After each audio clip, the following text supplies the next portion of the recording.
தேவனுடைய நாமம் மகிமைப்படுவதாக. இன்றைக்கி நான் ஒரு முக்கியமான விஷயத்தை சொல்கிறேன்.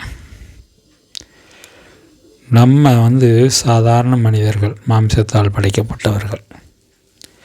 நம்மளுடைய ஜெபம் இறைவனை நோக்கி இருக்கும்போது அந்த ஜெபம் கேட்கப்படுமா அப்படின்றது எல்லா பேருக்கும் இருக்கிற சந்தேகம்தான். கட்டாயம் அந்த ஜெபம் கேட்கப்படாது.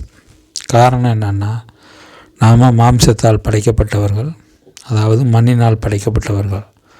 நாம் தேவனால் சபிக்கப்பட்டவர்கள். அதனால் நம்ம ஜெபம் கட்டாயம் என்னதான் நீ விழுந்து ஜெபம் பண்ணாலும் கட்டாயம் கேட்கப்பட மாட்டாது. அப்போ நம்ம ஜெபம் கேட்கப்படணும்னா என்ன பண்ணணும் அப்படின்னா, நாம் கிறிஸ்துவின் வழியை பின்பற்றணும். கிறிஸ்துவின் வழியை பின்பற்றுவதுனா எப்படி அப்படின்னா, அவருடைய வழியில் நடந்தோம், ஞானஸ்நானம் பெற்று அவருடைய இரத்தத்திலும் அவருடைய மாம்சத்திலும் பங்கு பெற்று அவரில் சொல் பிரகாரம் அவர் வழிபடாரம் நடந்தோம்னா நாம் கிறிஸ்துவின் வழியில் நடக்கிறோம்னு அர்த்தம். சரியா? இப்போ என்ன ஆகுது அப்படின்னா, யோவான் 14:23,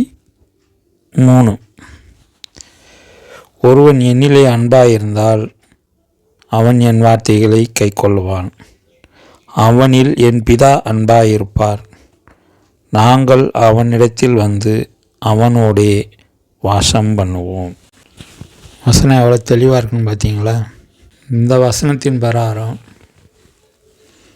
நமக்குள்ள கிறிஸ்துவும் பிதாவும் வாசம் பண்ணி இருந்தால் நம்மளுடைய ஜெபம் கேட்கப்படும்.